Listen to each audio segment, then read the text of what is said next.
Aujourd'hui, nous allons aborder la question du travail. Depuis les années 80, on ne cesse de prédire la fin du travail.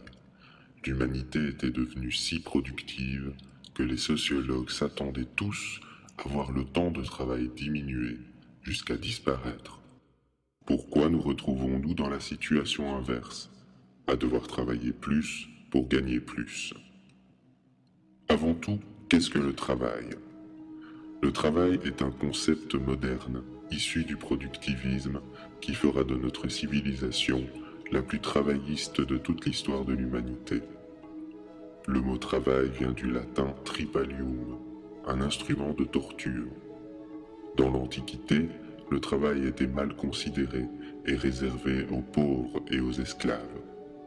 Le non-travail, l'otium, était quant à lui vu comme une source de liberté et de bonheur. Au Moyen-Âge, l'idéologie chrétienne a inversé les valeurs et fait du travail un moyen de plaire à Dieu. Malgré la forte soumission au pouvoir, on ne travaillait à l'époque qu'1 jour sur 3. C'est avec la révolution industrielle et le développement du capitalisme que l'homme va se mettre à travailler comme jamais auparavant. Produire des richesses devient une finalité en soi. Grâce à la lumière et à la maîtrise du temps, on peut enfin travailler en dehors des heures naturelles. Le Fordisme, le Taylorisme et enfin le Toyotisme, les nouvelles organisations du travail n'ont qu'un objectif, produire plus en abusant de la force humaine couplée à celle de la machine. La productivité explose, les capitaux s'envolent et les travailleurs entrent dans l'ère de la consommation.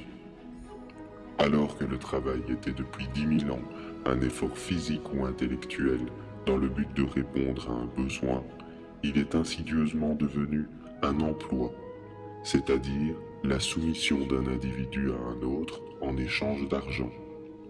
Cet argent permet à l'individu d'acheter des objets que d'autres vont produire. Au début, ce fut positif. Les pauvres vont avoir soudainement accès à des biens de consommation et les plus riches gonflaient leurs capitaux. La production a continué d'augmenter chaque année et les besoins ont été peu à peu remplacés par des envies.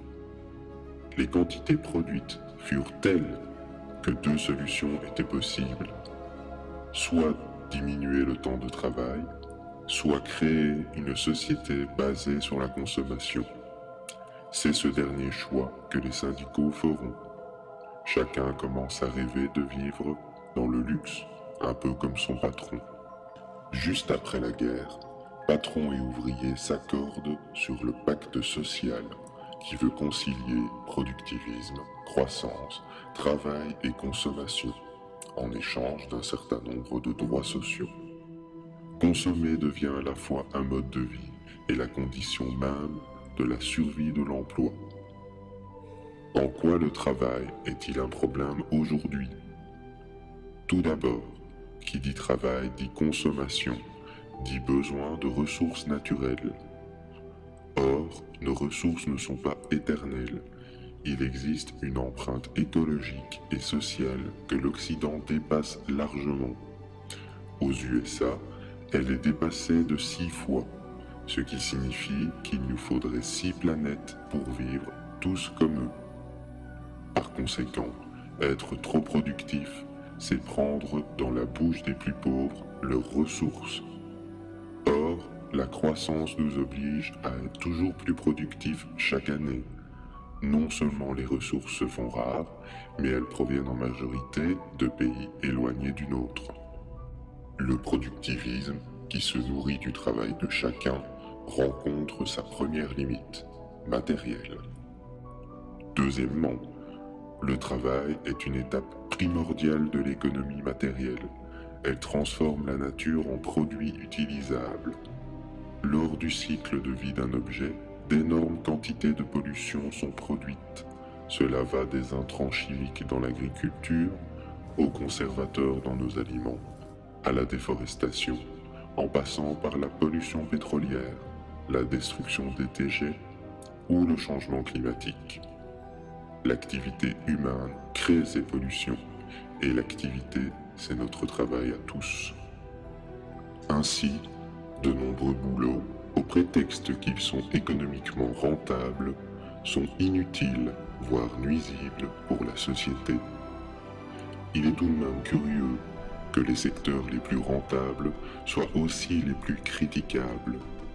L'industrie pétrolière, par exemple, la publicité, la pornographie, la finance, les médias et l'armement. Alors que l'éducation, la santé, l'aide sociale sont de plus en plus privatisées, englobées par la nécessaire rentabilité. Le développement durable apparaît également dans l'incapacité de rendre propre l'ensemble de notre système, car la croissance ne cesse d'accentuer nos problèmes. Ensuite, le travail doit être considéré en termes de pouvoir. Contre votre travail, vous gagnez un pouvoir d'achat qui vous permet de profiter du travail des autres. Le problème, c'est que dans une situation de grande inégalité sociale, le pouvoir d'achat est une manière de soumettre chaque classe sociale à celle au-dessus de soi.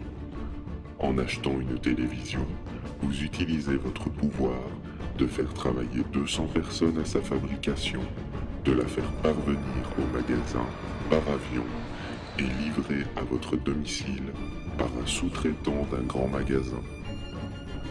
Tout est jeu de pouvoir à travers différents niveaux hiérarchiques, du plus riche au plus pauvre. L'inégalité sociale est fondamentale dans ce système et doit même être préservée. Car plus le fossé entre les riches et les pauvres est grand, plus la soumission des faibles est forte, plus nous devons travailler pour soutenir la pyramide de la consommation. Le pire, c'est que nous n'avons même pas vraiment le choix. Ainsi, un Français moyen est à la fois victime et bourreau. Ensuite, vient la conformité. Évidemment, il serait si simple de moins travailler en consommant moins. C'est ici que la propagande des médias intervient. Le matérialisme doit être la norme du bonheur, la seule religion possible.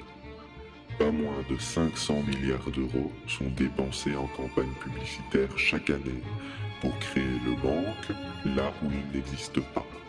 Et ça marche. L'imaginaire collectif est totalement soumis aux envies matérielles, en tout cas pour bon nombre d'entre nous. Nous existons car nous possédons des choses. La soif de l'or devient le corollaire de cette frénésie consumériste. Évidemment, c'est aux USA qu'est née cette propagande. Mais grâce à la mondialisation, les médias dominants n'ont pas tardé à s'aligner. Les divers acteurs économiques savent pertinemment que pour perpétuer ce rêve, il faut créer une population docile dont l'objet premier est celui d'acheter des produits, les leurs.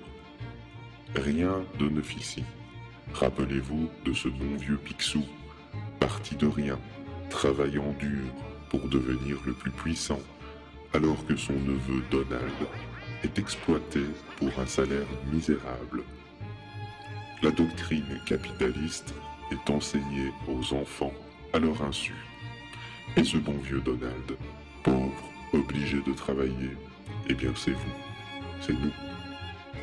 Nous aspirons tous à atteindre un mode de vie babylonien, détaché de la pauvreté, de nos angoisses, des autres humains, voire de la mort elle-même. En réalité, ce rêve tourne court, car le nombre de suicides, de dépressions, de prises de drogue ou de médicaments est en augmentation constante en Occident. Plus les médias amplifient nos envies, plus nous sommes malheureux. Et pourtant, nous nous perpétuons à croire que notre bonheur réside dans la taille de notre compte en banque, dans le nombre de pouces de nos téléviseurs ou dans les capacités de nos smartphones. La publicité est un mirage sur un château de cartes. Un mirage qui alimente nos fantasmes et dont le pilier qui nous aliène est invisible. Cette folie collective qui s'est emparée de nous nous empêche d'imaginer la vie en société autrement que par la compétition, la réussite professionnelle et l'accès à l'argent. Même l'éducation est construite selon ce schéma. Ceux qui se risquent à en sortir sont stigmatisés et vus comme des marginaux ou des fainéants. Étonnant de constater que chez les personnes riches, le fait de ne pas travailler est gratifiant. C'est une marque de réussite, de prestige, glorifiée à travers les médias. Par contre, vivre proche du revenu de pauvreté est perçu à l'inverse comme avilissant, sale et source de dépendance. Ces perceptions sont en totale contradiction avec la réalité. En effet, les personnes riches sont totalement dépendantes de ce qu'elles consomment, donc de tous les travailleurs, vous et moi, qui créent ce dont ils ont besoin contre rémunération, dans l'espoir de rejoindre à notre tour le top de la pyramide. Le rejet du consumérisme matérialiste est ainsi vu très négativement en société, car il représente un déni de la société tout entière.